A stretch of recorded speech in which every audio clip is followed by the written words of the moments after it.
పరిశీలించినట్టయితే యేసువారు అంటున్నారు, ప్రభువా ప్రభువా అని నన్ను పిలుచు ప్రతి వాడును పరలోక రాజ్యంలోకి ప్రవేశింపడు, కానీ పరలోకమందున నా తండ్రి చిత్త ప్రకారం చేయవాడే పరలోక రాజ్యంలోకి ప్రవేశించును. ఆ దినమున అనేకులు నన్ను చూసి ప్రభువా ప్రభువా మేము నీ నామమున ప్రవచింపలేదా, మేము నీ నామమున దెయ్యమును వెళ్ళగొట్టలేదా, మేము నీ నామమున అనేకమైన అద్భుత కార్యములు చేయలేదా అని అందురు. అప్పుడు నేను వారితో అక్రమము చేయువారలారా నా యొద్ద నుండి పొండి అందురు. ప్రియులారా, యేసుక్రీస్తు ప్రభు యొక్క ప్రశస్త నామమున బైబిలు మరియు ఖురాన్ ఈ రెండు గ్రంథాలపై పరిశోధనాత్మకంగా చెప్పబడుతున్న ప్రతి సత్య సంగతులను వీక్షిస్తున్న మా ప్రియులైన వారందరికీ ప్రభు పేరిట శుభాలను తెలియపరుస్తున్నాం. మరలా ఈ కార్యక్రమం చేయటానికి గల కారణం ఏమిటంటే, ముస్లిమ్స్ వక్త సహోదరుడు బ్రదరు షఫీ పరిశుద్ధ బైబిల్ గ్రంథములో నుండి మత్తయి సువార్త 7వ అధ్యాయము 21వ వచనాన్ని ఎత్తుకొని ప్రభువా ప్రభువా అని నన్ను పిలుచు ప్రతివాడు పరలోక రాజ్యంలో ప్రవేశింపడు గాని పరలోకమందున్న నా తండ్రి చిత్త ప్రకారము చేయవాడే పరలోకములో ప్రవేశించును. ఆ దినమున అనేకులు నా యొద్దకు వచ్చి ప్రభువా నీ నామం పేరిట స్వస్థపరచలేదా, ప్రవచింపలేదా, దయ్యములను వెళ్ళగొట్టలేదా, అద్భుత కార్యాలు చేయలేదా అని వారు నన్ను అడుగుదురు. అప్పుడు నేను అక్రమం చేయవారులారా మీరెవరు, నేను ఎవరో ఎరుగనో, నా యొద్ద నుండి పొండి అని నేను చెప్పుదును అన్న మాటను సహోదరుడు తీసుకొని ఇక్కడ యేసుక్రీస్తు ప్రభువారి యొక్క దైవ చిత్తము, యేసుక్రీస్తు ప్రభువారు శరీర రీతిగా ఈ లోకానికి రావటం తండ్రి యొక్క చిత్తము, అసలు ఇవేమిటో కూడా కాస్త అంటే 100లో 1% కూడా తెలుసుకొని అజ్ఞానంగా మాట్లాడిన సహోదరుడు బ్రదర్ షఫీ. వాస్తవానికి అది ముస్లిమ్స్ వేదిక. చాలా మంది ప్రజలు వచ్చే ఉంటారు, అక్కడ వచ్చారు చాలా మంది. అయితే అతడు చెప్పవలసిందేంటి? తమ ఖురాను గ్రంథములో ఉన్న పవిత్రత, తమ ఖురాను గ్రంథములో ఉన్నటువంటి దైవ సందేశాలు, అల్లా అనబడిన ముస్లిములు దేవుడు వారికి ఏం చెప్పారు, వారు చెప్పిన మాటలు ప్రపంచానికి ఎంతవరకు ప్రయోజనం అన్న విషయాలు ఒక ముస్లిమ్స్ వక్తగా తన ఖురాను కోసం చెప్పుకోవాలి ఆ పెద్ద మనిషి.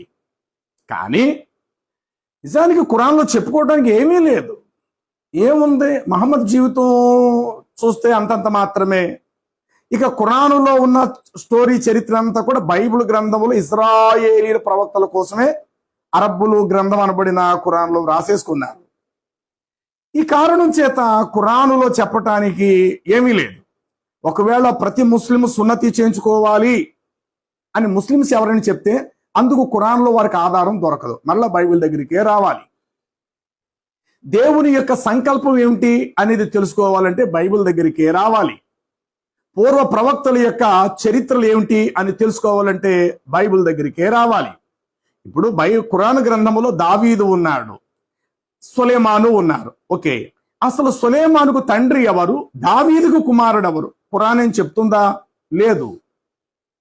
సులైమానుకు తండ్రి ఎవరు, దావీదు యొక్క కుమారుడు ఎవరు అన్న విషయాన్ని ముస్లింలను అడిగితే ఖురానులో నుండి వాళ్ళు చూపించలేరు. పైగా దాహూద్ అనే మాట ఉంటుంది ఖురాన్లో, సులైమాన్ అనేటువంటి ఆయన కోసం కూడా ఉంటుంది.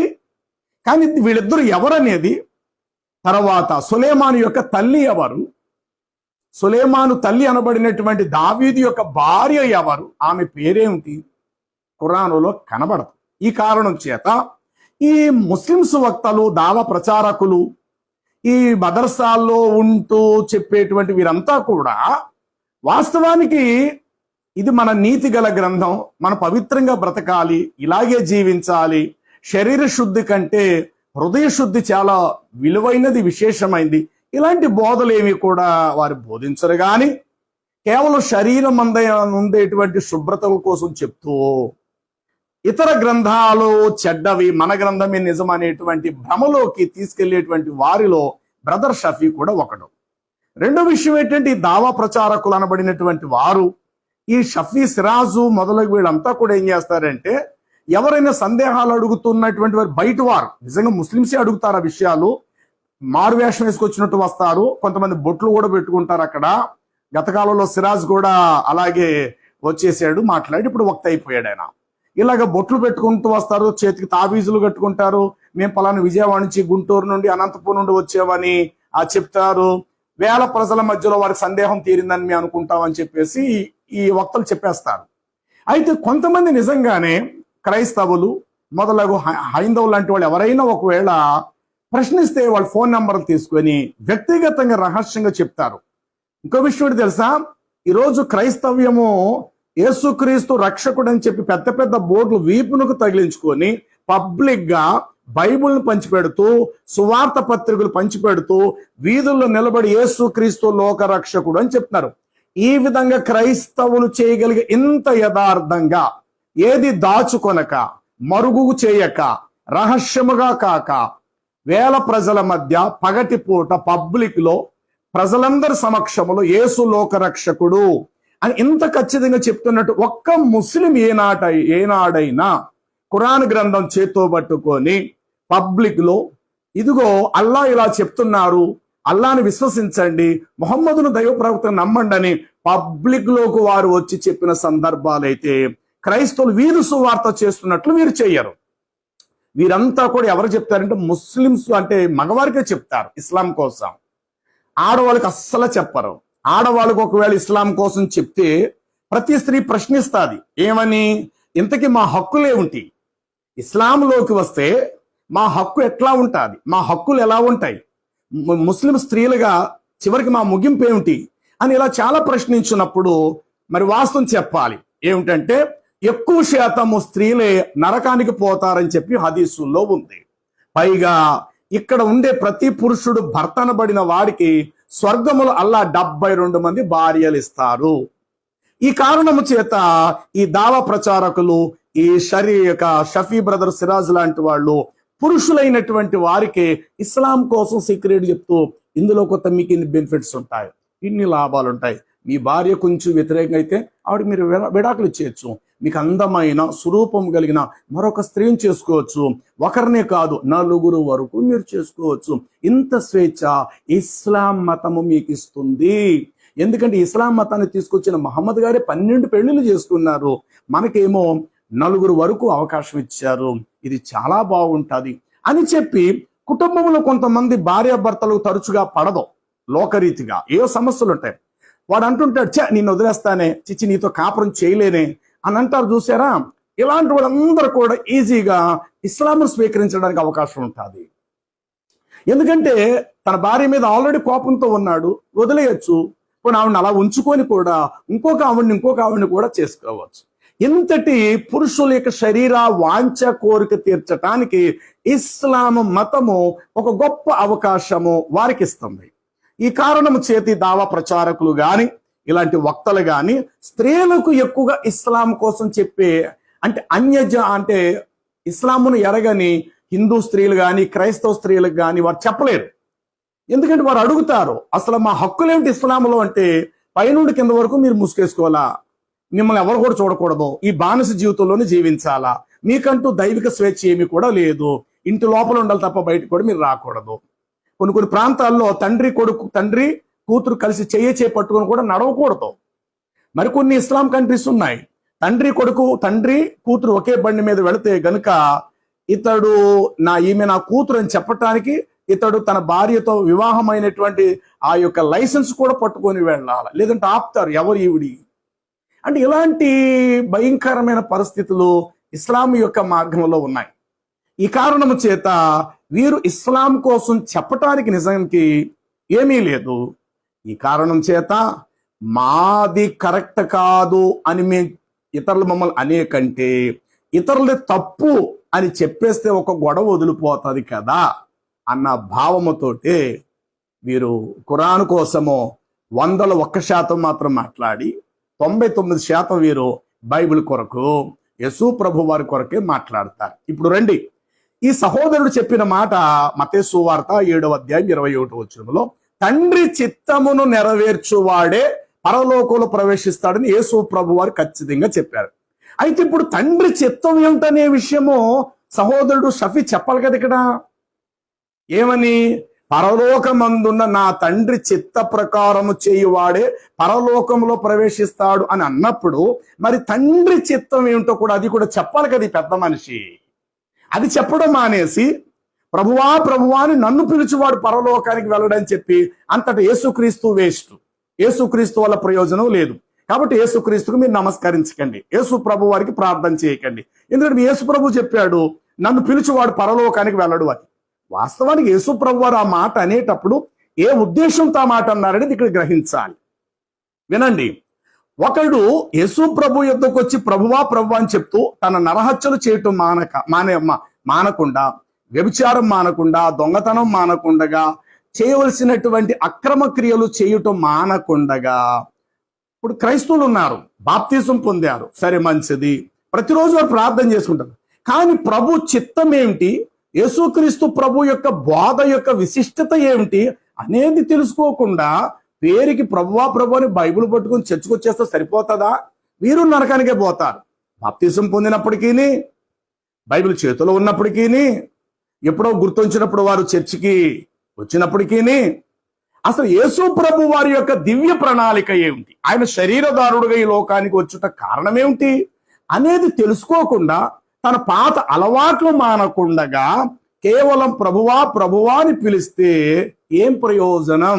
ఇది యేసు ప్రభు వారు చెప్పారు, అబ్బాయ్ నన్ను పేరుకి మీరు ప్రభువా ప్రభు అని పిలిస్తే ఏం ప్రయోజనం రా నాన్న, అసలు నేను ఎందుకోసం వచ్చాను ఈ లోకానికి అది తెలుసుకోవాలి కదా. మీరు వచ్చి నేనేం చేశాను ఆ కార్యం ఏమిటో మీరు గుర్తించాలి కదా. అవి తెలుసుకోవటం మాని నేను చెప్పిన బోధలలో మీరు అనుసరించటం మానేసి పేరుకి మాత్రం నన్ను కేవలం ప్రభువా ప్రభువా అంటే మీకేం ప్రయోజనం రా నానా, పరలోకములో ఉన్న నా తండ్రి చిత్తం ఏమిటో తెలుసుకోండి అని అన్నాడు. ఇప్పుడు షఫీ బ్రదరు పరలోకమందున తండ్రి చిత్తము ఏమిటో చెప్పాలి. ఇప్పుడు అక్కడున్న అనేక మంది పురుషులు ఎదుట మా నాన్న చాలా గొప్పవాడు అని నేను అన్నాను, మా నాన్నగారు చాలా గొప్పవాడనే మాట నేను వాడాను.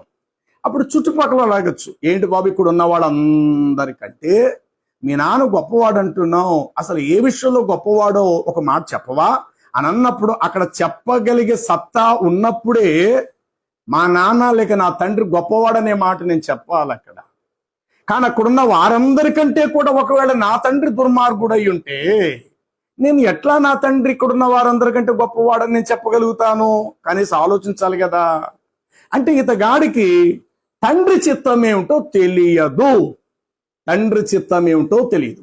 రండి ఇప్పుడు తండ్రి చిత్తం ఏమిటంటే కీర్తనల గ్రంథము 40 సంకీర్తన 7-8 వచనాలను మనం గమనిస్తే అక్కడ దావీదు యొక్క కీర్తనలో ముందుగా క్రీస్తు కొరకు చెప్పబడిన మాట మీకు ప్రవచనం కనబడతాది.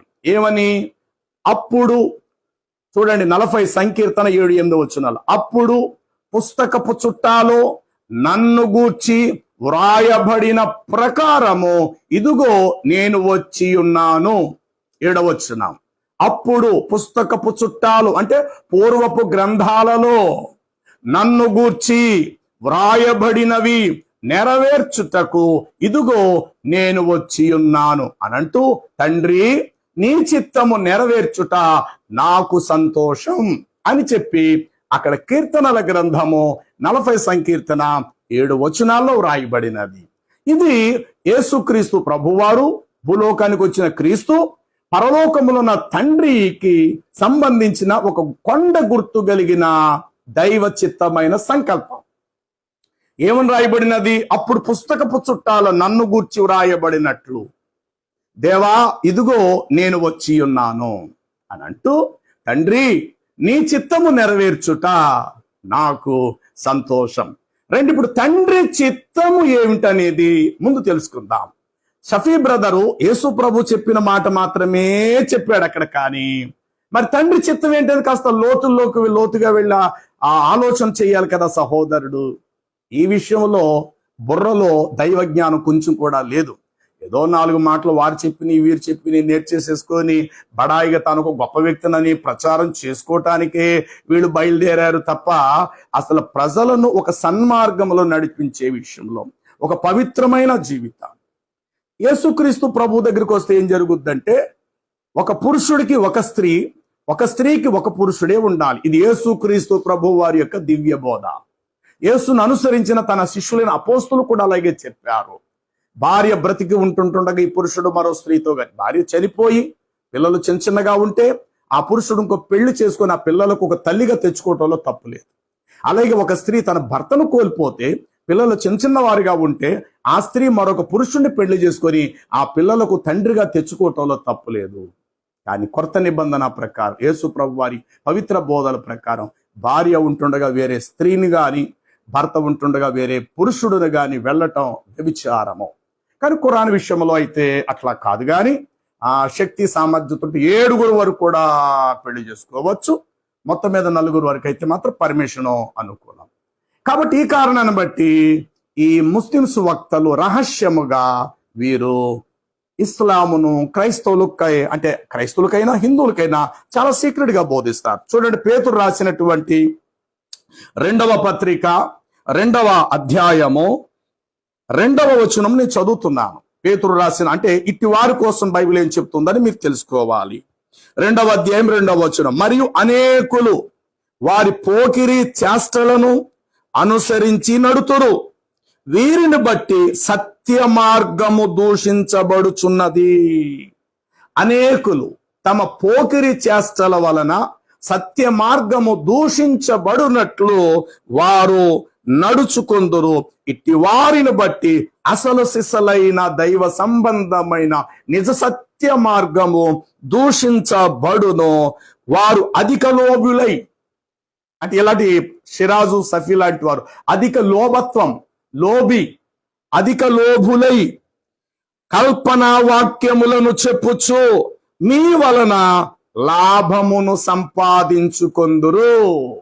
ఇంతకక్కడ ఒక నీతి ఏమి చెప్పరు. అక్కడ చివరికి వచ్చేసరికి అల్లాయే దేవుడు, ఖురాని దైవ గ్రంథము, మొహమ్మదే ఆ చివరి ప్రవక్త. అది ఒక మనిషి ఎట్లా జీవించాలి, తన పొరుగు వాడి పట్ల ఎలా జీవించాలి, యేసు ప్రభు వారు బోధించిన పవిత్రమైన బోధలు ఎలాంటివి. ఒక చెంప మీద కూడా తిరిగి 2వ చెంప చూపించు, తిరిగి వాడిని కొట్టద్దు, నీ శత్రువును క్షమించు, నిన్ను హింసించు వారి కొరకు నువ్వు ప్రార్థించు, ఒకడు మైలు దూరం రమ్మంటే వాడితో 2 మైళ్ళు దూరం నువ్వు వెళ్ళు. ఇలాంటి అనేకమైన ప్రపంచానికి ఆదర్శమైన బోధలు యేసు ప్రభు వారు బోధించారు. ఇప్పుడు కత్తి పట్టుకొని యుద్ధం మహమ్మద్ వారు చేశారు, నేను చేశాను, మహమ్మద్ ఎంతో నేనంతే. ఎందుకంటే కత్తి ఆయన అట్టుకున్నాడు, నేను పట్టుకున్నాను. ఇక మహమ్మద్ గారు 12 మంది పెళ్లి చేసుకున్నా, ఆయన ఓపుకుంది. అంత ఓపిక లేదు, నేను 4 పెళ్లి చేసుకున్నాను. ఇంచుమించు నేను మహమ్మద్తో సమానమే. ఎందుకని? బహుభార్య తత్వం, నాలోను బహుభార్య తత్వం ఉన్నది. అలాగే ఆయన యుద్ధం చేశాడు, నేను యుద్ధం చేశాను. ఆయన కత్తట్టుకున్నాడు, నేను కత్తట్టుకున్నాను. ఆయన ఒంటి మీద ప్రయాణం చేశాడు, నేను ఒంటి మీద ప్రయాణం చేశాను. ఆయన ఎడారిలో జీవించాడు, నేను ఎడారిలో జీవించాను. ఆయన ఒకే దేవుణ్ణి ప్రార్థించాడు, నేను ఒకే దేవుణ్ణి ప్రార్థించాను. అనుకోండి, ఇప్పుడు మహమ్మద్కి నాకు ఏమిటి పెద్ద తేడా? నాకే కాదు, మహమ్మద్ కంటే ఇంకా బాగా బ్రతికిన ముస్లింలు 3 మంది ఉన్నారు ప్రపంచంలో. ముస్లింలు మహమ్మద్ జీవితం కంటే గొప్ప జీవితాలు, పవిత్రమైన జీవితాలు జీవించేవారు వ్యక్తిగతంగా. ఇది తప్పు, ఇది కరెక్ట్ కాదు, ఇలా ఉండటం మంచిదిగా అని చెప్పి ఎంతో మంది పవిత్రంగా జీవించే ముస్లింలు కూడా ఉన్నారు. ఇటు వారితో మహమ్మద్ జీవితాన్ని పోలిస్తే మహమ్మద్ కంటే కూడా వీళ్ళు చాలా ఉత్తములని కూడా మనం చెప్పుకోవచ్చు. అయితే ఇక్కడ షఫీ బ్రదరు ఇలాంటి వారందరూ కూడా చెప్తున్న మాటలు ఏంటంటే, సత్య మార్గము దూషించబడినట్లు వారు లోభులై మీ వలన వారు లాభమును సంపాదించుకుందరు. వారికి పూర్వము నుండి విధించబడిన తీర్పు ఎప్పటికీ ఆలస్యము కాదు. అయితే జాగ్రత్తగా వినండి, ఈ దినకాలం తండ్రి చిత్తం ఏమిటో ముందు తెలుసుకుందాం. షఫీ బ్రదర్ చెప్పేశాడు మత్తయి సువార్త 7వ అధ్యాయం 21వ వచనములో, ప్రభువా నన్ను పిలిచివాడు పరలోక రాజ్యములో ప్రవేశింపడు, పరలోకములో ప్రవేశించాడు నా తండ్రి చిత్త ప్రకారంగానే నెరవేర్చాలి. ఇప్పుడు షఫీ బ్రదర్ కి బైబుల్ ఆ చిన్న వచనమే తెలుసు. యేసు ప్రభు వారు సందర్భం మార్కు సువార్త 1వ అధ్యాయం 24వ వచనములో ప్రభు అంటాడు, లేఖనములు గాని దేవుని శక్తిని గాని ఎరుగకపోవటం వలననే మీరు పొర్రపడుచున్నారు. ఇలా పొరపడటము షఫీయే కాదు, ప్రపంచములో ముస్లిమ్స్ వక్తలమని ఆయా భాషలలో మాట్లాడే వారందరూ కూడా దైవ లేఖనాల విషయములో పొరపడుచున్నారు. వీరికి విధించబడిన తీర్పు ఆలస్యము కాదని సత్యదేవుని వాక్యము తెలియపరుస్తున్నది. కాబట్టి దయచేసి అతని ప్రసంగాలు వింటున్న సహోదరులారా కాస్త జ్ఞానం పెట్టి మీరు ఆలోచన చేయండి. ఎందుకంటే లేఖనములను తప్పు మార్గములో ఇలాగా త్రిప్పేసేవారు చాలా మంది ఉన్నారు. కాబట్టి ప్రభు చెప్పినట్లు లేఖనములను గాని దేవుని శక్తిని గాని ఎరుగకపోవటం వలననే మీరు పొరపడుచున్నారు. అలా పొరపడే వారిలో షఫీ సిరాజ్ బ్రదర్లు కూడా అంతే. కాబట్టి ఇప్పుడు దేవుని చిత్తం ఏమిటో మనము రూఢిగా తెలుసుకుందాము. యోహాను శుభవార్త, దేవుని పరిశుద్ధ బైబిల్ గ్రంథము యోహాను శుభవార్త 6వ అధ్యాయం 38. తండ్రి చిత్తం ఏమిటో మీరు తెలుసుకోండి. ప్రభు చెప్పారు కదా, పరలోకమందున నా తండ్రి చిత్తము నెరవేర్చువాడు పరలోకములో ప్రవేశిస్తాడు అన్నారు కదా. మరి ఇప్పుడు పరలోక తండ్రి చిత్తం ఏమిటో స్వయంగా మనము యేసు బోధల ద్వారా తెలిసేసుకుందాం. 6వ అధ్యాయం 38వ వచనం యేసు ప్రభు వారు చెప్తున్నారు, నా ఇష్టము నెరవేర్చుకొనుటకు నేను రాలేదు. ఎందుకని? కీర్తన 40 సంకీర్తన 7వ వచనం ప్రకారము పుస్తకపు చుట్టాలో నన్ను గూర్చి వ్రాయబడినవి నెరవేర్చుటకు ఇదిగో నేను వచ్చి ఉన్నాను. దేవా, నీ చిత్తము నెరవేర్చుట నాకు సంతోషము అని కీర్తనాకారుడు దావీదు ప్రవక్త ముందుగానే ప్రవచించిన ప్రవచనం క్రీస్తులో నెరవేర్చబడుతుంది. అందుకు యేసు ప్రభు చెప్తున్నారు, నన్ను పంపిన వాని చిత్తము నెరవేర్చుటకే, నన్ను పంపిన వాని చిత్తమును నెరవేర్చుటకే పరలోకము నుండి దిగి వచ్చి తిని. ఏమర్థమైంది? క్రీస్తు పుట్టక మునుపు 40 కీర్తన 7-8 వచనములలో క్రీస్తుని గురించిన ప్రవచనం. అప్పుడు పుస్తకపు చుట్టాలో నన్ను గూర్చి వ్రాయబడినట్లు, దేవా, ఇదిగో నేను ఈ లోకానికి దిగి వచ్చి ఉన్నాను. తండ్రి, ఈ లోకానికి వచ్చిన తర్వాత నీ చిత్తమును నెరవేర్చుట నాకు సంతోషం అని కీర్తనలో ఏదైతే ప్రవచనం క్రీస్తు కొరకు వ్రాయబడినదో సరిగ్గా అదే మాట ఇప్పుడు క్రీస్తునాథుడు ఇక్కడ చెప్తున్నాడు. ఏమని? 38వ వచనము, నన్ను పంపిన వాని చిత్తము నెరవేర్చుటకే పరలోకము నుండి దిగి వచ్చి తిని, ఆయన నాకు అనుగ్రహించిన దాని అంతటిలో నేను ఏమీ పోగొట్టుకొనక అంత్య దినమున దాని లేపుటయే నన్ను పంపిన వాని చిత్తం. అనగా మృతులు దేవుని కుమారుని శబ్దము విని లేచు గడియవచ్చును అని ప్రభువు అంటాడు. అంటే మృతులను లేపువాడు సామర్థ్యుడు క్రీస్తుడే. మృతులకు జీవాన్ని అనుగ్రహించువాడు, పాపక్షమాపణ ఇచ్చువాడు కూడా ఆ క్రీస్తే. ఈ మాటలను బట్టి మనకి ఇక్కడ అర్థమవుతూ ఉన్నది. అలా చెప్తూ ఇంకేమన్నారో తెలుసా? 40వ వచనాన్ని చూద్దాం. కుమారుని చూచి ఆయన యందు విశ్వాసముంచు ప్రతివాడు నిత్య జీవమును పొందుటయే నా తండ్రి చిత్తము. అంచె దినమున నేను వానిని లేపెదను. ఏమర్థమైంది బ్రదర్ షఫీ నీకు? మత్తయి సువార్త 7వ అధ్యాయం 21వ వచనం చెప్పేసి నన్ను ప్రభువు అని పిలిస్తే మీకు ప్రయోజనం లేదు, పరలోకములో నా తండ్రి చిత్తము ప్రకారం చేయవాడి పరలోకములో ప్రవేశిస్తాడు. బాగానే చెప్పావు. మరి పరలోకములో తండ్రి చిత్తం ఏంటో ఆ మాత్రం నీకు తెలుసుకోవద్దా? ఆ జ్ఞానం నీకు కావాలి కదా. ఏదో 4 మాటలు బైబిల్ నోట్లో 4 వాక్యాలు చెప్పేయటం కాదు. తండ్రి చిత్తం ఏంటో ముందు మీరు తెలుసుకోండి నాయనా. అది తెలుసుకొని సమాజం మధ్యలోకి రండి. ఏదో మీకే ఖురాన్ తెలుసు, మీకే హిందూ పురాణాలు తెలుసు, మీకే బైబిల్ తెలుసు, కాళ్ళు రెగరేకండి. కాకపోతే క్రైస్తవులు మౌనంగా ఎందుకుంటారంటే దేవుడే చూసుకుంటాడులే, దేవుడే తీర్పు తీరుస్తాడు అని చెప్పి మౌనం దాలుస్తారు. ఇంతవరకు మీరేదో చెప్పినని కూడా ఆటలు సాయిపోయిన అనుకోకండి. మీకంటే కూడా గొప్ప వక్తలు క్రైస్తవ్యంలో కూడా అనేకులు కలరు. కాబట్టి తండ్రి చిత్తం ఏమిటో నువ్వు చెప్పలేదు, దాటిపోయావు. కొన్ని తండ్రి చిత్తం ఫలానా చెప్తే నువ్వు బాగుండేది. మరి తండ్రి చిత్తం ఏమిటో అసలు మీకే తెలియదు కదా, నువ్వెలా చెప్తావు ఇంకా? కాబట్టి ఇక్కడ యేసు ప్రభు చెప్తున్నటువంటి మాట 40వ వచనంలో, కుమారుని చూచి కుమారుని యందు విశ్వాసముంచు ప్రతివాడును నిత్య జీవము పొందుటయే తండ్రి చిత్తము. అర్థమైందా? కాస్త బుర్రలో బలు వెలిగింది ఈ మాటను బట్టి గ్రహించుకోండి. ముస్లిం సహోదరులైన వారందరికీ చెప్తున్నా, అదేంటంటే షఫీని సిరాజును వెంబడిస్తూ చప్పట్లు కొట్టేస్తూ పెద్ద వక్తలు మాలో నుండి బయలుదేరని కాళ్ళలు ఎగరేస్తున్నారని మీరు జాగ్రత్త. అదేమిటంటే వారికి తీర్పు తీర్చబడతాది వక్ర బోధ బోధించే వారికని బైబిల్ గ్రంథములో ఆల్రెడీ చెప్పబడింది. నా సొంత మాటలైతే నేను ఏది చెప్పట్లా, బైబిల్ ఉన్న వచనాలను ఎత్తి చూపించి మరి మాట్లాడుతున్నా. కాబట్టి ఇప్పుడు తండ్రి చిత్తం ఏమిటి అని ఇప్పుడు తండ్రి దగ్గరికి వెళ్ళి తండ్రి తలుపు తడదాం. తండ్రి తండ్రి తండ్రి అన్నట్టు మీ చిత్తం ఏమిటి నాయనా, మీ చిత్తం ఏమిటి మహాస్వామి అని తండ్రిని అడిగితే తండ్రి ఏమంటాడో తెలుసా? నా కుమారుని యందు విశ్వాసముంచువాడు నిత్య జీవము గలవాడు. ఏమని విశ్వసించాలి? ఈ క్రీస్తు కొరకు, క్రీస్తు రాకకు పూర్వము ఈ క్రీస్తు కొరకు ఏం చెప్పబడినది? అపోస్తుల కార్యముల గ్రంథము 3వ అధ్యాయము 18 వచనములో పూర్వీకులైన ప్రవక్తలందరి కొరకు అందరిని గూర్చి క్రీస్తులో జరగబోయే మహా గొప్ప కార్యం కొరకు ఆ ప్రవక్తలకు తెలియపరుస్తూ వచ్చారు.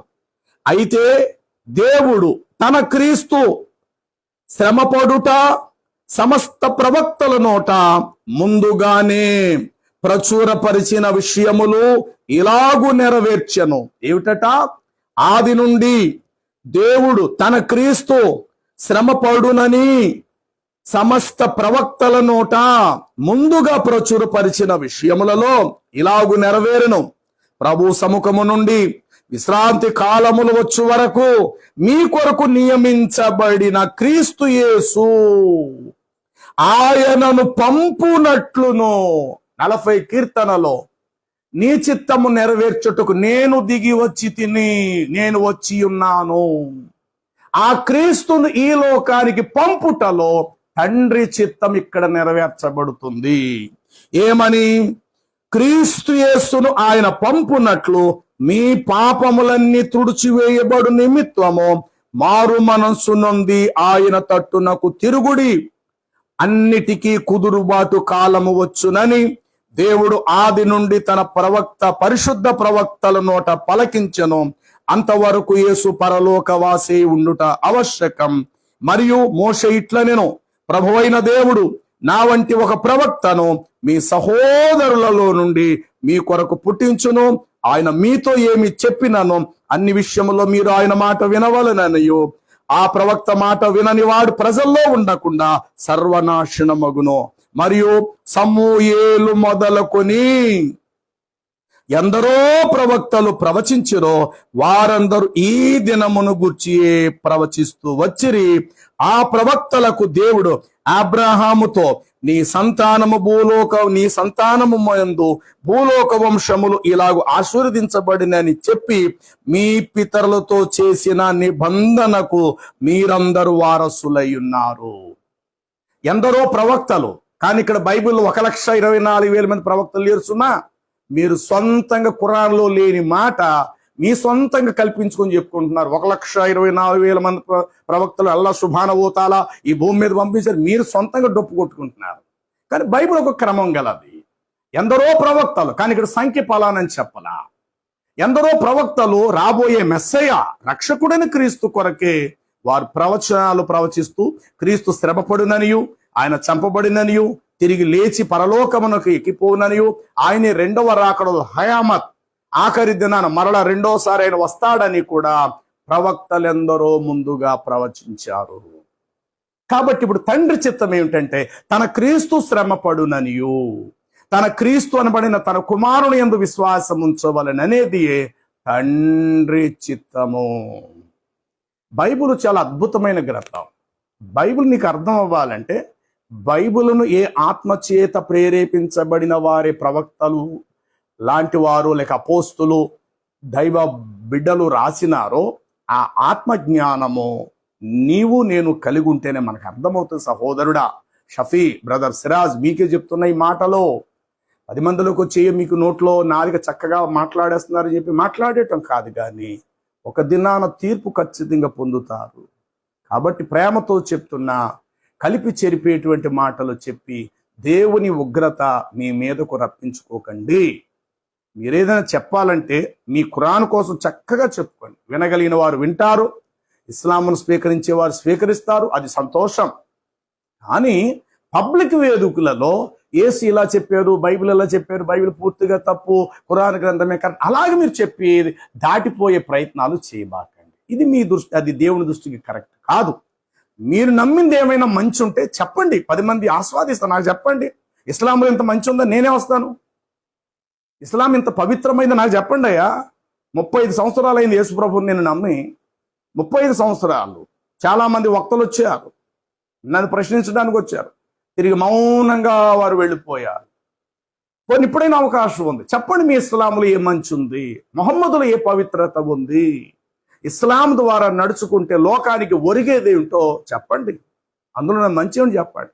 నేను చెప్తా, యేసు ప్రభువులో ప్రేమ ఉంది, యేసు ప్రభువులో జీవం ఉంది, యేసు ప్రభు వారిలో పవిత్రత ఉంది. ఇవి చాలు నాకు, ఇవి చాలు. యేసుక్రీస్తు ప్రభు నేను విశ్వసించడానికి, మార్గులు నేను నడటానికి, ఆయన అనేకులకు రక్షకుడు నేను చెప్పటానికి.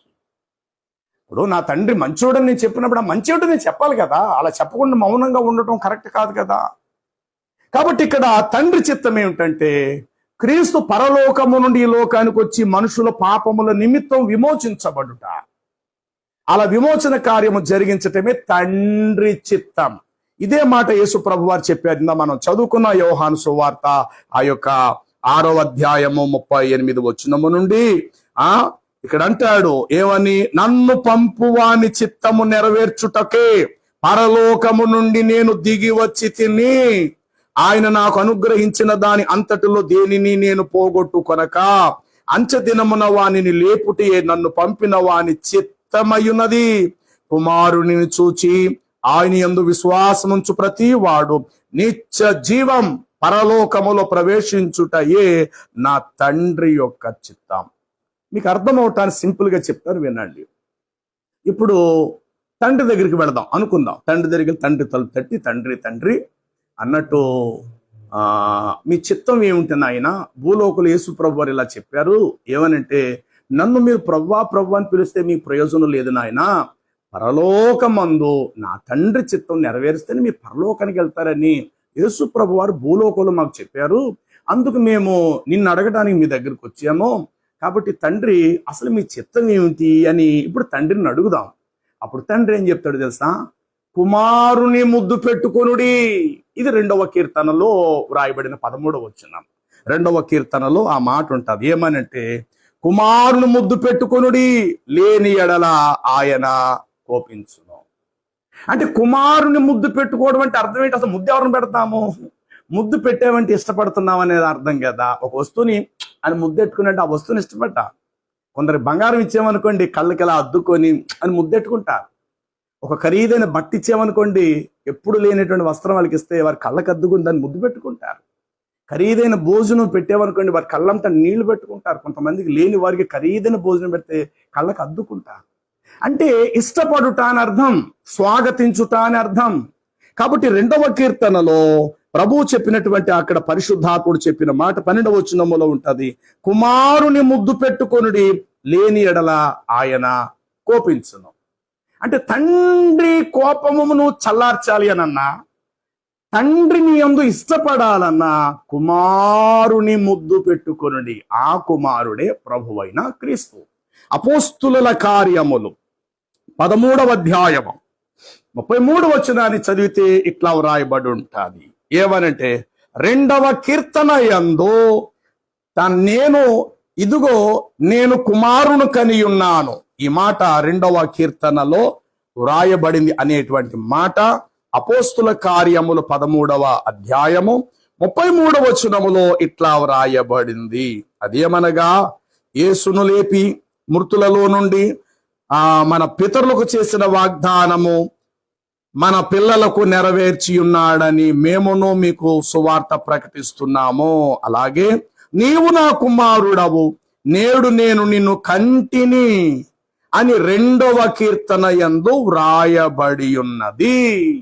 అంటే కీర్తనలో 2వ కీర్తన 12వ వచనము ఎవరి కొరకు చెప్పబడినదో అది సాక్షాత్తు క్రీస్తు గురించి అని మరల అపోస్తులు, ఆయన శిష్యులు పరిశుద్ధాత్మ ప్రేరేపితులై ఆ మాట మరలా తెలియపరుస్తున్నారు. ఇప్పుడు రండి, కుమారుని ముద్దు పెట్టుకోవడం అంటే అర్థం ఏంటి? అసలు ఆయన ఇష్టపడమని అర్థం. ఇష్టపడితే ఏం చేస్తాము?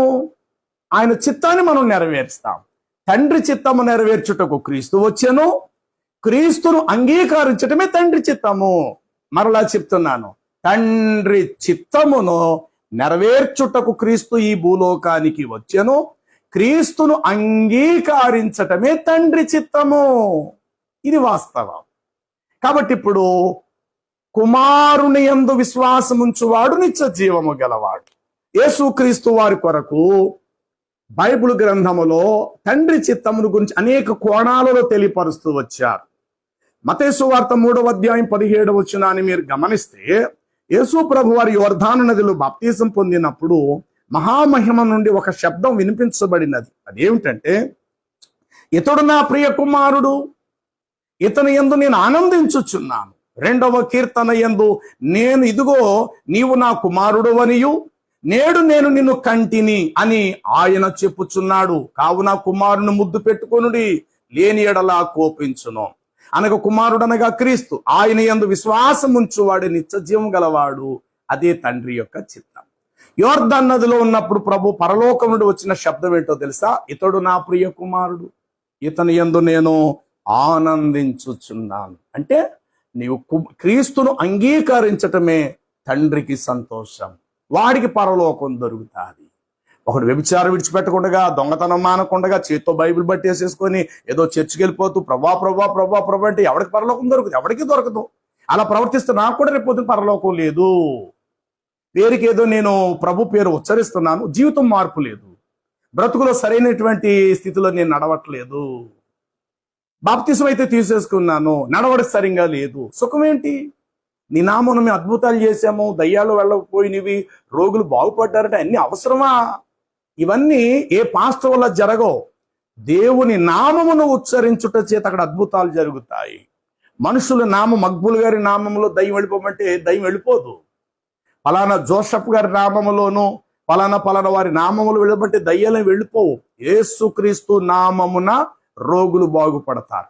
యేసుక్రీస్తు నామమున స్వస్థత, విడుదల కలుగుతారు. అయితే ఇక్కడ యేసుక్రీస్తు నామమును ఉచ్చరిస్తున్నారు, అద్భుతాలు జరుగుతున్నాయి. ఇదే జీవితం అనుకున్నారు చాలా మంది పాస్టర్లు. ఈ రోజు కూడా క్రైస్తవులు కూడా ఉంది పొరపాటు. కాలర్లు ఎగరేసేస్తూ మా దగ్గరికి ఇంతమంది వచ్చేస్తున్నారు, నేనే పెద్ద బోధకుడిని, నా ద్వారా స్వస్థతలు జరిగిపోతున్నాయి, ఎవడ మట్టుకు వాడు కాలర్లు ఎగరేసేస్తున్నాడు. కానీ వీళ్ళందరికీ తీర్పు దినం ఒకటి ఉంది. ఇక్కడ వీడి వల్ల వాడి వల్ల ఎవ్వడి వల్ల ఏమీ జరగవు కార్యాలు. యేసుక్రీస్తు యొక్క పవిత్ర నామము ద్వారానే రోగులకు స్వస్థత, విమోచన, పాప క్షమాపణ. ఇది యేసు ప్రభువా చెప్పారు. పేరుకి నన్ను ప్రభువా ప్రభు అని పిలిస్తే ఏం ప్రయోజనరా? మీరు మారు మనసు పొందలేదు, పరిపూర్ణ రక్షణలోకి మీరు రాలేదు. ముందు నా తండ్రి చిత్తం ఏంటో తెలుసుకోండిరా. తండ్రి చిత్తం ఏమిటి? ఇతడు నా ప్రియ కుమారుడు, ఇతని యందు నేను ఆనందించుచున్నాను అనే మాట. తర్వాత ఆయన రూపాంతరము చెందేటువంటి ఒక సందర్భం ఎదురైనప్పుడు ఆయన చెప్తున్నటువంటి మాట ఎట్లా ఉంటుంది అని అంటే, పరలోకము నుండి ఒక గొప్ప మహిమ, తేజస్సు వారి శిష్యులకు కనబడటం జరుగుతుంది. ఆ శిష్యులకు కనబడుతూ ఉంటున్నప్పుడు అక్కడ ఒక చక్కటి మాట ఇట్లా వ్రాయబడి ఉంటుంది. ఏమిటంటే 9వ అధ్యాయం మార్కు సువార్త 4 నుండి 8 వచనాలు. మార్కు సువార్త 9వ అధ్యాయము 4 నుండి 8 వచనాల్లో ఆయన తన శిష్యులను తీసుకొని ఒక కొండ ప్రాంతానికి వెళ్ళి, కొండ మీదకి వెళ్ళి ఆయన నిలిచి ఉండగా మోషేయు ఏలియా ఇద్దరు కూడా కుడి ప్రక్కన ఎడం ప్రక్కన వచ్చి నిలబడతారు. మహామహిమలో నుండి ఒక శబ్దం వినబడుతుంది. యోర్దాను నదిలో ఉన్నప్పుడు ఎలాంటి శబ్దం వినబడినదో, స్వరం వినబడిందో అలాంటి శబ్దమే. ఏమని? ఇతడు నా ప్రియ కుమారుడు, ఈయన యందు నేను ఆనందించుచున్నాను, ఈయన మాట మీరు వినుడి. చూడండి ఈ మాట ఎక్కడ? మార్కు శుభవార్త 9వ అధ్యాయములో నుండి ఈ మాట నేను ఒకసారి మీకు చదివి వినిపిస్తాను, దయచేసి వినడానికి ప్రయత్నము చేయండి. మరియు ఆయన ఇక్కడ నిలిచి ఉన్న వారిలో కొందరు దేవుని రాజ్య బలముగా వచ్చు వరకు మరణము చూడని చెప్పాను. 6 దినములైన తర్వాత యేసు, పేతురు, యాకోబు, యోహాను వెంటబెట్టుకొని ఎత్తైన ఒక కొండ మీదకి ఏకాంతముగా వారిని తోడుకొని పోయి వారి ఎదుట ఆయన రూపాంతరము పొందెను. అంతలో ఆయన వస్త్రములు ప్రకాశమానమై మిగులు తెల్లవి ఆయను. లోకమందు ఏ చాకలియు అంత తెల్లగా కూడా ఉతకలేనంతగా తెలుపాయను. మరియు మోషేయు ఏలియాయు వారికి కనబడి యేసుతో మాట్లాడుచుండసాగిరి. అప్పుడు పేతురు, బోధకుడా, మనం ఇక్కడ ఉండుట మంచిది, అని అంటూ మేము నీకొకటి మోషేకొకటి ఏలియాకొకటి 3 పర్ణశాలలు కట్టేదమని చెప్పాను. వారు మిగులు భయపడిరి గనుక తాము చెప్పినదేమో అతనికి తెలియలేదు, తాము చెప్పవలసినదేమో అతనికి తెలియలేదు. అంతటా మేఘము ఒకటి వచ్చి అతని కమ్మగా ఆయన ఇతడు నా ప్రియ కుమారుడు, ఈయన మాట వినుడని యొక్క శబ్దం మేఘములో నుండి పుట్టెను. యోర్ధాను నదిలో, అంటే సువార్తకు ముందు యోర్ధాను నదిలో బాప్తిసం పొందడం ఇదే మాట వచ్చింది.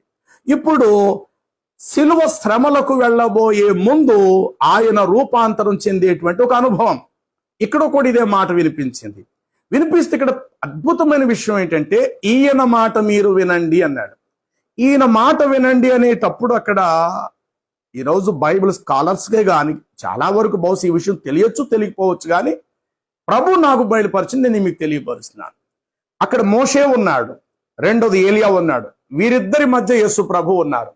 యేసు ప్రభుని మధ్యలో ఉండుట శిష్యులు కళ్ళారా చూశారు. ఆ ప్రక్క ఈ పక్క మోషే ఏలియా ఉండుట పరలోకం నుండి ఒక దివ్య వాక్కు వినిపించింది. ఇతడు నా ప్రియ కుమారుడు, ఈయన మాట మీరు వినండి. అంటే అర్థం ఏంటి? ఈయన మాట వినండి అనేటప్పుడు పక్కన మోషే కూడా ఉన్నాడు, ఇటు ఏలియా కూడా ఉన్నాడు. అంటే ఈ ముగ్గురు మాట వినండి అంటే చాలా బాగుండేదేమో. అప్పుడు ధర్మశాస్త్రం అంతా మోషే కోసం పంచగ్రంథాల్లో ఉన్న వాస్తవాలని కూడా శిష్యులు, యేసుప్రభు శిష్యులు ఫాలో అవుతారు. తర్వాత ఏలియా కూడా మాట వింటే గనుక ఏలియా ప్రవక్తలకు ప్రవచనాలకు ఇక్కడ సాదృశ్యంగా ఉన్నాడు. మోషే బలి అర్పణ రక్త ప్రోక్షణకు సాదృశ్యంగా ఉన్నాడు. క్రీస్తు వచ్చే వరకు ప్రవక్తలు పుట్టుకుంటూ వచ్చారు. ఆ క్రీస్తు వచ్చే వరకు ఆ ప్రవక్తల ద్వారా ప్రవచనాలు పుట్టుకుంటూ వచ్చాయి. ఇది ఒకటి. ఈ ప్రవచనాలకు ప్రవక్తలకు ముంగుర్తుగా ఏలియా ఇక్కడ నిలబడి ఉన్నాడు. రెండో, ప్రజలు పాపక్షమాపణ పొంది మెస్సయ్య వచ్చి సిలువలో రక్తము ఒలికించేంత వరకు కూడా ఇజ్రాయిలు చెదిరిపోకుండానట్లు పాపక్షమాపణ కలుగు నిమిత్తము మోషే ద్వారా ఏర్పాటు చేయబడిన రక్త ప్రోక్షణ బలి అర్పణము అనేటువంటి దానికి ఇక్కడ మోషే సాదృశ్యం. వినండి, బలులకు రక్త ప్రోక్షణకు ధర్మశాస్త్రమునకు మోషే సాదృశ్యం, ప్రవచనములకు ప్రవక్తలకు దైవజనుడైనటువంటి ఏలియా సాదృశ్యం. వీళ్ళిద్దరూ ఉంటుండగా మధ్యలో ఉన్న ప్రభు కొరకు తండ్రి చెప్తున్న మాట ఈయన మాట వినండి. అంటే అర్థం ఏంటంటే క్రీస్తు వచ్చాడు కాబట్టి ఇక మీకు బలులతోనో రక్త ప్రోక్షణతో ఇక మీకు పని లేదు. మెస్సయ్య వచ్చే వరకు ఇవి భూమి మీద 1500 సంవత్సరాలు నడిచాయి. ధర్మశాస్త్రం రాబోవానికి ఛాయారూపమై ఉన్నది. రోమాపత్రికలో ఈ మాట 3వ అధ్యాయంలో ఇట్లా వ్రాయబడి ఉంటుంది. రోమాపత్రిక చూడండి, 3వ అధ్యాయము 21వ వచనము. అక్కడ ఇట్లుండగా 20 కాని చదువుతాం. ఏలయనగా ధర్మశాస్త్ర సంబంధమైన క్రియల మూలముగా ఏ మనుషుడు దేవుని దృష్టికి నీతిమంతుడుగా తీర్చబడడు. అయితే ధర్మశాస్త్రం వలన పాపమనగా ఎట్టిదో తెలియచేయబడి ఉన్నది. ఇట్లుండగా ధర్మశాస్త్రమునకు వేరుగా దేవుని నీతి భూలోకమునకు బయలుదేరి వచ్చి ఉన్నది. శరీరధారుడైన క్రీస్తునాథుడు దానికి ధర్మశాస్త్రమును ప్రవక్తలను సాక్ష్యమిచ్చి ఉన్నారు. అది యేసు క్రీస్తునందలి విశ్వాసం మూలమైన నమ్ము వారందరికి కలుగు దేవుని నీతి అయ్యున్నది. ఏమర్థమైంది ఈ మాటలో? క్రీస్తు వచ్చే వరకు 1500 సంవత్సరాలు ధర్మశాస్త్రము, బలులు, రక్త ప్రోక్షణ ఇవి జరుగుతూ వచ్చాయి. అదే క్రీస్తు లోకానికి వచ్చే వరకు ప్రవక్తలు పుట్టుకుంటూ వచ్చారు, ప్రవచనాలు పుట్టుకుంటూ వచ్చాయి. ఈ ప్రవచనాలని క్రీస్తుకు సంబంధించినవి. ఈ ప్రవక్తలందరూ క్రీస్తు కొరకు చెప్పుట కొరకే పుట్టిన వారై ఉన్నారు. ఆఖరికి బాప్తిసం ఇచ్చి యోహానుతో శుద్ధ. అలాగే క్రీస్తు వచ్చే వరకు ఇజ్రాయెల్ చెదిరిపోకున్నట్లు పాపక్షమాపణ తాత్కాలికంగా కలుగు నిమిత్తము వారు బలులను రక్త ప్రోక్షణ గావిస్తూ వచ్చిరి. ఇక్కడ బలులకు రక్త ప్రోక్షణకు మోషే సాదృశ్యమైతే ప్రవక్తలకు ప్రవచనాలకు ఏలియా సాదృశ్యము. వీరిద్దరి మధ్యలో యేసు ఇప్పుడు నిలవబడ్డాడు. ఇప్పుడు తండ్రి స్వరం ఏమనిపిస్తుందో తెలుసా? ఇతడు నా ప్రియ కుమారుడు, ఈయన మాట వినండి. అంటే ఇక నీకు రక్త ప్రోక్షణతో పని లేదు అని అర్థం. ఇక ప్రవక్తలు ఇంకా వస్తారు వస్తారు వస్తారని ప్రవక్తల కొరకు మీరు ఇంకా ఎదురు చూడవలసిన అవసరత కూడా మీకు లేదు.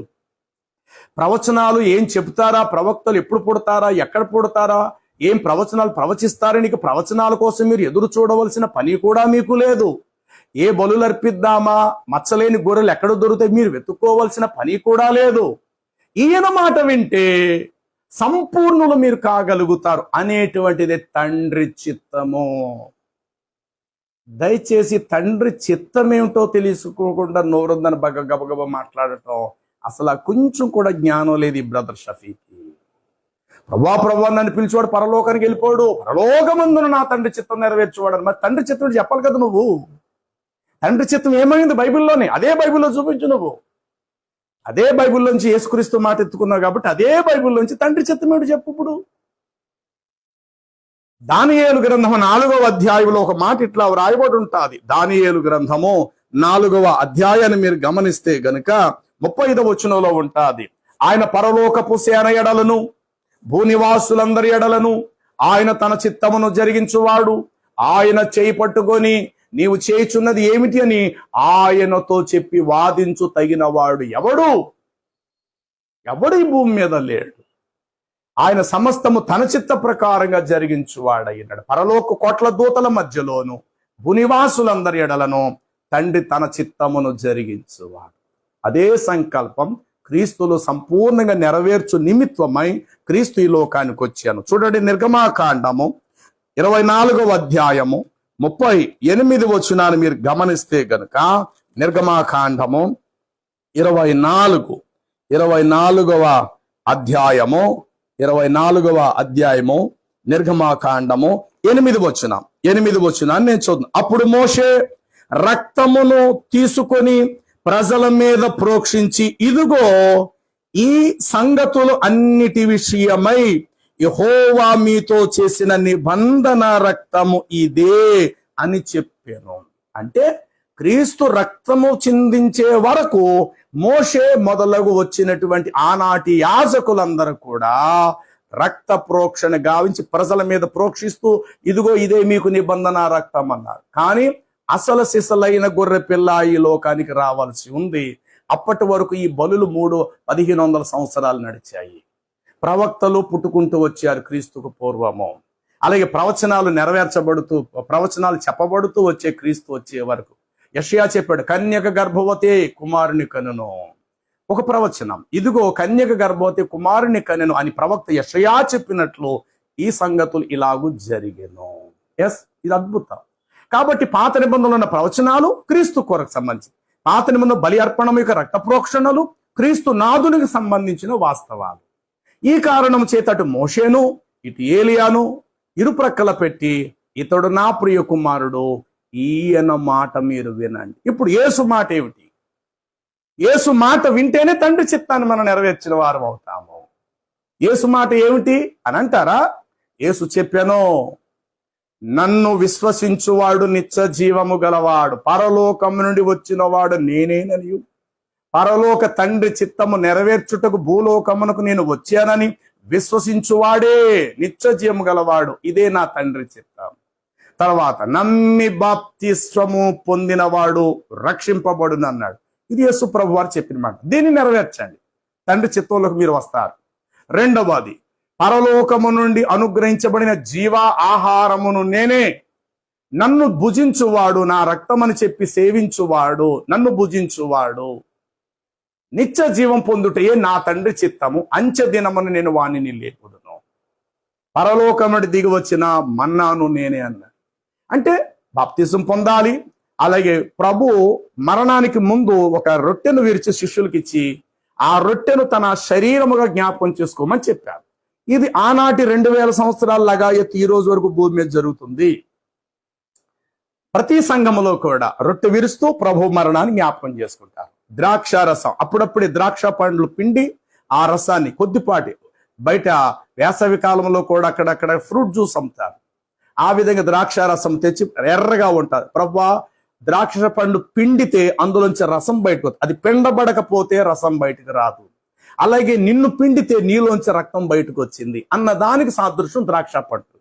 అలాగే గోధుమ గింజను తెంపి భూమిలో నుండి తెంపి రోట్లో దంచి నుప్పుల మీద కాల్చినప్పుడు అది రొట్టిగా ఆహారంగా మారుతుంది.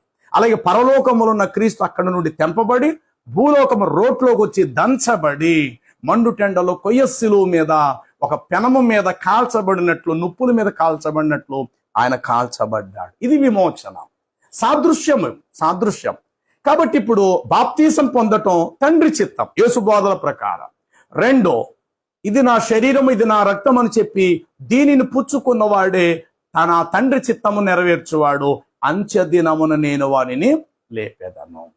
ఇలా చెప్పుకుంటూ వెళితే యేసుక్రీస్తు ప్రభు యొక్క బోధను నీవు అనుసరించుటయే తండ్రి చిత్తము. అర్థమైందా? యేసు ప్రభు బోధన విశ్వసించకుండా ప్రభు అంటే ఏమీ ప్రయోజనము లేదు. పరలోకమందున్న తండ్రి చిత్తము నెరవేర్చుటే. చూడండి, అపోస్తలుడైనటువంటి పౌలు కొలస్సీలకు రాసిన పత్రిక మొదటి అధ్యాయము 9వ వచనం కాని చదివితే ఇట్లా వ్రాయబడి ఉంటది. అపోస్తలుడైన పౌలు కొలస్సీలకు రాసిన పత్రిక, అందుచేత ఈ సంగతి వినిన నాటి నుండి మేమును మీ నిమిత్తం ప్రార్థన చేయటం మానక మీరు సంపూర్ణ జ్ఞానమును ఆత్మ సంబంధమైన వివేకము గలవారును దైవ చిత్తము పూర్ణముగా గ్రహించువారునై. మరి ఏమిటి దైవ చిత్తం?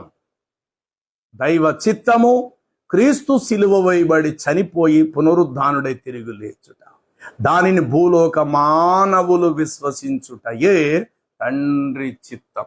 ఇంత గొప్ప ఘన కార్యము క్రీస్తులో జరిగితే యేసు సిలువే వేయబడలేదు, ఆయన సిలువ యొద్దకు రాలేదు, సిలువలో చనిపోలేదు. యేసు ప్రభు వారి తల్లి చాలా పవిత్రాలు, వారు ఉభయులు కలిసి భోజనం తినేవారు.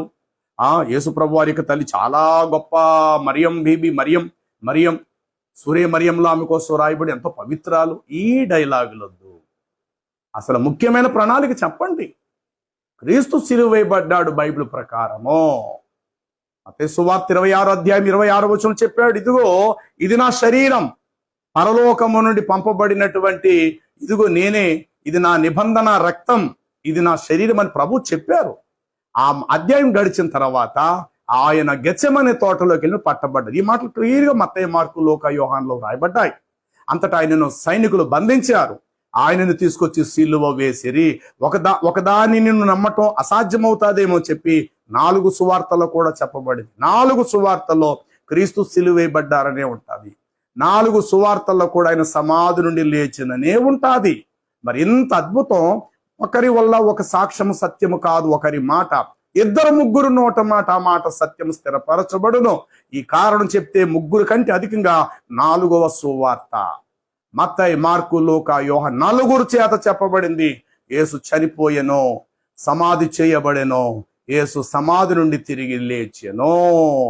ఇంత విలువైన ప్రణాళిక బైబిల్లో ఉంటే, బైబిల్ తర్వాత ఎప్పుడో 600 సంవత్సరాల తర్వాత ముహమ్మదు అనేటువంటి ఆయన అరబ్బు దేశం సంబంధించిన ఆయన వెలుగులోకి వచ్చి ఆయన ద్వారా రాయించబడిన ఈ ఖురానులో అసలు క్రీస్తు సిలువ వేయబడలేదు. సూర్య అన్నిసా అంటే ఖురాను 4:157, 158 వచనాల్లో రాయబడింది. యేసు ఉన్న ఇంటిలోకి సైనికుడు వెళ్ళాడు, ఆయన ఎత్తుకెళ్ళిపోయాడు, అల్లా తీసేసుకున్నాడు. యేసు సిలువ వేయబడలేదు, సిలువ యొద్దకు రాలేదు అని ఇక్కడ తప్పుడు ప్రచారము క్రీస్తు తర్వాత 600లో స్టార్ట్ అయింది. ఇలాంటి తప్పుడు ప్రచారము ఆల్రెడీ స్టార్ట్ అవుతాదని చెప్పేసేసి పౌలు ఫిలిప్పీలకు రాసినటువంటి పత్రికలో ఇలా వ్రాయబడినది. చూడండి, 3వ అధ్యాయం 18వ వచనములో, అనేకులు క్రీస్తు శిలువకు శత్రువుగా నడుచుకొనుచున్నారు. ఈ మాట నిన్న మొన్నటి మాట కాదు, 2000 సంవత్సరాలు ఆనాడే. ఎందుకంటే ఆనాటి ప్రపంచాన్ని పరిపాలించే రోమా సామ్రాజ్యము విధించిన శిక్షలలో ఒక శిక్ష ఏమిటంటే శిలువ మీద వరాలాడు తీయుట. అలాగ వదిలేస్తే ఆ దేశపు పక్షులు వాటిని ఆయన ఆ నేరస్తుల్ని చంపుకు తింటాయి. ఎందుకంటే ఫర్ష సిద్ధాంత ప్రకారంగా మనిషిని భూస్థాపన చేయకూడదు, సమాధిలో పెట్టేయకూడదు, అతన్ని విడిచిపెట్టాలి, పక్షులకు ఆహారంగా మారాలి. ఇది ఫర్ష సిద్ధాంతం. ఇది ఎప్పుడు వచ్చింది? ప్రపంచం మొత్తం 4 రాజ్యాలు పరిపాలన చేసే, 1 బాబిలోను సామ్రాజ్యం, 2 మాదీలు పార్సీలు కలిసి చేసిన సామ్రాజ్యం, 3 గ్రీకు సామ్రాజ్యం, 4 రోమా సామ్రాజ్యం. రోమా సామ్రాజ్యములో కూడా లెక్క ఏమిటంటే, శిక్ష విధించుట రోమా సిద్ధాంతం అయితే, ఆ శిక్ష విధించబడిన వ్యక్తి యొక్క శవాన్ని అలాగ వదిలేయటం, పక్షులకు ఆహారంగా మారిపోవటం అనేటువంటిది పర్షియన్ సిద్ధాంతం. అయితే యేసుక్రీస్తు ప్రభువు సిలువ వేయబడినటువంటి ఆ సందర్భాన్ని ఆనాటి నుండి కూడా అనేకులు, ఇతడు ఎంతో పెద్ద నేరం చేస్తేనే కదా ఎలాంటి శిక్ష విధించబడతాది అని అనేకులు ఆయనను ఆనాడు కూడా అలా అనుకోవటం కూడా జరిగింది. ఏమంటే ఒక విషయం గమనించండి, అదేమిటంటే రోడ్డు మీద యాక్సిడెంట్ అయిన ప్రతి ఒక్కడు దుర్మార్గుడని కాదు. బాగా ఆలోచించండి, చావు వస్తున్న ప్రతి ఒక్కడు కూడా దుర్మార్గుడనే కాదు, చావు అందరికీ వస్తుంది. కానీ క్రీస్తు యొక్క మరణం ఏమిటంటే, అనేకులను తన యొద్దకు పిలుచుటకు, ఆకర్షించుట కొరకు క్రీస్తు చనిపోయాడు. బ్రతుకున్న మనిషి జీవితంలో 100 సంవత్సరాలు బతికుండవండి. 100 సంవత్సరాలు చెప్పిన మాటలు ఏది మనం పట్టించుకోకపోవచ్చు, కానీ ఒక వ్యక్తి చనిపోతున్న చివరి టైంలో చెప్తున్న మాట మాత్రం చాలా పదిలంగా మనం వింటాం. అలాగా మనం వినటం కొరకు క్రీస్తు సిలువలో చనిపోయాడు. ఆయన చనిపోయే ముందు క్షమించాను, అనేకులను క్షమించాను, పరలోకానికి కావాల్సిన అంతస్తు చూపించి నేడు నాతో పాటు, అంటే నేను నిన్ను పరదేశంలోకి తీసుకెళ్లేవాడిని, ఈ విషయాలు చెప్పారు ఆయన. ఈ కారణం చేత ఈ మరణము ద్వారా ఎదురైన అద్భుతమైన మాటలు ప్రభు తన సిలువలో పలకటం కూడా జరిగింది. దాన్ని సిలువలో 7 మాటలుగా ప్రపంచమంతా కూడా విశ్వసిస్తారు. కాబట్టి ఇక్కడ ఫిలిప్పీ పత్రిక 3వ అధ్యాయం ప్రకారం 18వ వచనము, అనేకులు క్రీస్తు సిలువకు శత్రువులుగా నడుచుకుంటున్నారు, వీరిని గురించి మునుపు అనేక పర్యాయములను చెప్పి తిని ఇప్పుడును వీరిని గురించి మీతో చెప్పుచున్నాను అని అంటూ ఏడ్చుచున్నాను, నాశనమే వారి అంతము, వారి కడుపే వారి దేవుడు. అంటే క్రీస్తు సిలువ వేయబడలేదని చెప్తేనే వారి కడుపు గడుస్తుంది అన్నమాట. ఎందుకంటే రోజు ప్రపంచంలో ఎక్కువ దేశాలు క్రిస్టియానిటీయే, దాని తర్వాత వచ్చింది ఇస్లాం.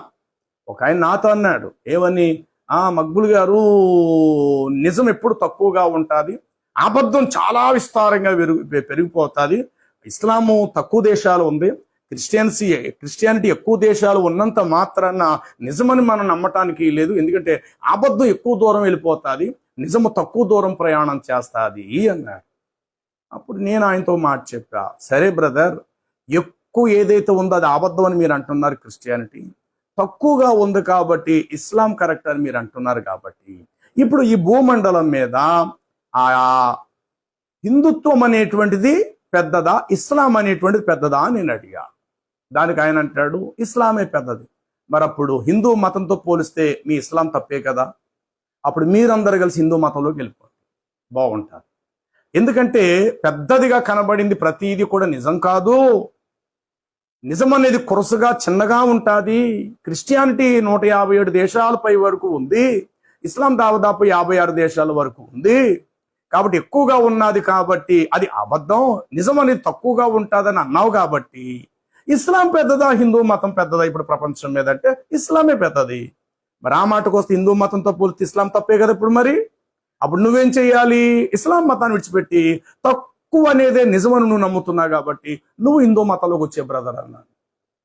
నో, తిరిగి దానికి సమాధానం ఏమి కూడా తన దగ్గర లేకుండా పోయింది. కాబట్టి ఇప్పుడు తండ్రి యొక్క చిత్తం ఏమిటి అని మనము గ్రహిస్తే గనుక రండి, రోమిలకు అపోస్తుడైన పౌలు రాసిన తన పత్రిక 12వ అధ్యాయము 2వ వచనములో వాక్యం ఇట్లా సెలవిస్తూ ఉన్నది. రోమా పత్రిక, మీరీ లోక మర్యాదను అనుసరింపక ఉత్తమమును అనుకూలమును సంపూర్ణమునయ్యున్న దేవుని చిత్తమేదో పరీక్షించి తెలుసుకోవాలి కదా. కానీ షఫీ బ్రదర్కి తెలియదు రోమాపత్రికలు ఈ మాట ఉందన్న సంగతి బైబిల్లో. ఏమని, దేవుని చిత్తము తెలుసుకొని మీ మనస్సులు మారి నూతన మగునట్లు రూపాంతరము పొందండి. ఇది తెలియదు. మరి దేవుని చిత్తం ఏంటో తెలుసుకోవద్దా? యేసు ప్రభు చెప్పేశారు, ఏమనంటే, నన్ను ప్రభువా ప్రభువా అని పిలిచేవాడు పరలోకానికి ప్రవేశించడు, పరలోకమందున నా తండ్రి చిత్తాన్ని నెరవేర్చువాడే పరలోకం ప్రవేశిస్తాడు అన్నప్పుడు అసలు తండ్రి చిత్తం ఏంటో తండ్రి దగ్గర రండి, ఆ తండ్రి చెప్తాడు మీకు. ఏమని, ఇతడు నా ప్రియ కుమారుడు, ఇతని యందు నేను ఆనందిస్తున్నాను, ఈయన మాట మీరు వినండి. అటు ప్రవక్త మోషే, ఇటు ప్రవక్త అయినటువంటి ఏలియా మధ్యలో యేసుని నిలవబెట్టి ఈయన మాటే వినండి. ఇప్పటి వరకు మీరు ఈయన మాట వింటూ వచ్చారు, ఇంతకు ముందు ఈయన మాట వింటూ వచ్చారు, అంటే ప్రవక్తల మాటలు విన్నారు, ప్రవచనాలు మీరు విన్నారు. మోషే ధర్మశాస్త్రం పాటిస్తూ బలులు అర్పించారు, రక్త ప్రోక్షణ మీ మీద ఒలికించుకున్నారు, ప్రోక్షించబడ్డారు మీరు. ఇప్పుడు ఈయన మాటే వినండి అంటే అర్థం ఏంటో తెలుసా? ఆ బలులకు సంపూర్ణ బలిగా ఈయన వచ్చాడు. ఆ రక్త ప్రోక్షణకు నిజమైన నిబంధన రక్తానికి సాదృశ్యంగా ఈయన వచ్చాడు. ప్రవక్తలందరూ ప్రవచించింది ఈ క్రీస్తు కోసమే. ప్రవచనాలన్నీ కూడా ఆ క్రీస్తులోనే నెరవేర్పు కలిగాయి. ఈ కారణం చేత ఇటు మోషే ఇటు ఏలియా, మధ్యలో క్రీస్తున్నారు. ఈతన మాట మీరు వినండి అంటే, ఇప్పుడు ఒక మాట మీకు చెప్తే అర్థం చేసుకోండి. రాజుగారి యొక్క మొదటి భార్య చాలా మంచిదంటే అర్థం ఏంటి? రాజుగారి పెద్ద భార్య చాలా ఉత్తమరాలు అంటే అర్థం ఏంటి? ఈ పక్క వాళ్ళ కోసం అది చెప్పక్కర్లేదు. ఈమె చెడ్డది, ఈమె చెడ్డది, మీరేం చెప్పక్కర్లేదు. ఏమంటే రాజుగారి యొక్క మొదటి భార్య దేవతతో సమానం అండి బాబు, ఆవిడ చాలా మంచిదండి అంటే చాలు.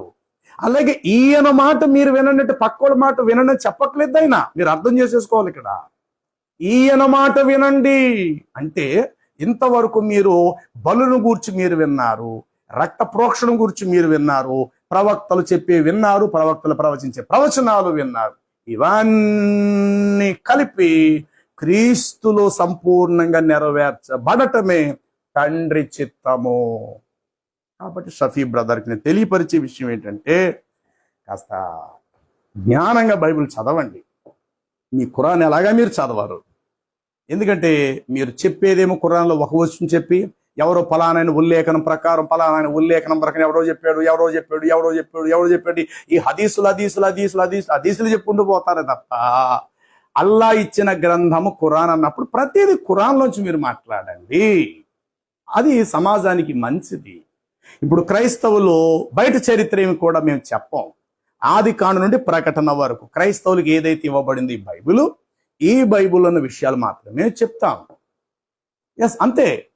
అది చెడ్డది, ఇది చెడ్డది, అది కరెక్ట్ కాదు, ఇవి చెప్పుకోవాల్సిన అవసరత లేదు. ఒకవేళ ఎవరైనా వచ్చి వ్యక్తిగతంగా మేము పిలవకుండా వారంతటి వారు వచ్చి అయ్యా ఏది కరెక్ట్ అంటే చెప్పగలుగుతాం, అది తప్పు లేదు. కానీ సభ ఏర్పరిచి మీరే మనుషులను పురమాయించుకోవటం, వాళ్ళకేమో తావీజులు కట్టించటాలు, బొట్లు పెట్టించటాలు, హిందూ స్త్రీలనేమో ఆ యొక్క బురకాలేసి ఒక ముస్లిం స్త్రీలుగా మీరు అక్కడికి తీసుకొని రావటాలు, వాళ్ళ చేత మీరు డబ్బులు ఇప్పించి మరి ప్రశ్నలు ప్రశ్నింప చేయటాలు, ఏంటి బాగోతాలన్నీ ఎవరికి తెలియదు.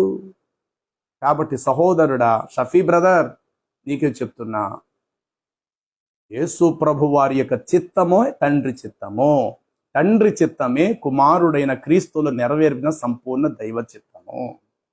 ఏదో వాక్యం తెలిస్తే నీ కలిపి చేర్పేసేటట్లుగా ప్రయత్నాలు చేయవాక. కాబట్టి నాశనమే వారి అంతము, వారి కడుపే వారి దేవుడు. అట్టి వారికి తీర్పు త్వరలో సంభవిస్తారు. కళ్ళు తెరవండి, నిజం మాట్లాడడం నేర్చుకోండి. సమాజంలో నిజం మాట్లాడడం కొరకు దైవజనుడు ప్రవీణ్ ప్రగడాల్ గారి లాగా ప్రాణం కోల్పోయినా పర్వాలేదు అని అనుకోండి. నిజం మాట్లాడండి.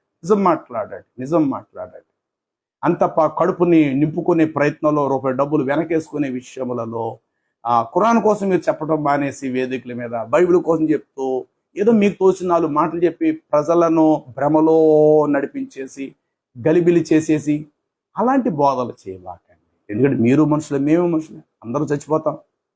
కాబట్టి చనిపోయే ముందు సత్యాన్ని తెలుసుకుంటే మంచిది.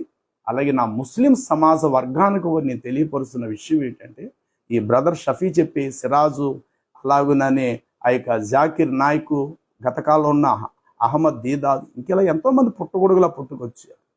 వారు చెప్పే మాటలు నమ్మి నిజమని భ్రమపడకండి. ఖురాన్ గ్రంథము కంటే ముందుగా వచ్చినటువంటి గ్రంథము యేసుక్రీస్తు ప్రభు వారు పలికినటువంటి క్రొత్త నిబంధన. తెలుసుకునండి. తప్పులేం కనబడతాయని వెతికే ప్రయత్నాలు చేస్తే ప్రతి దాంట్లో మీకు లోపాలే కనబడతాయి. కాబట్టి మంచి మనసుతో యోచన చేయండి. మీకేమైనా సందేహాలు ఉంటే కనుక నా ఫోన్ నెంబర్ కూడా నేను యూట్యూబ్లో పెట్టాను. కాబట్టి మీరు దయచేసి నన్ను అడగండి. ఇంకా ఎక్కువైన సందేహాలు ఏమైనా ఉంటే కనుక వచ్చి నన్ను ఆదివారం పూట మీరు నన్ను ప్రశ్నించి, ఆదివారం ఎక్కడో నేను ఊళ్ళో ఉంటాను కాబట్టి మీరు రండి. ప్రేమతో నేను మిమ్మల్ని ఆహ్వానిస్తున్నాను. మంచిది. మరొక భాగముతో మనం కలుసుకుందాం. దేవుడి కృప మనకు తోడై నడిపించును.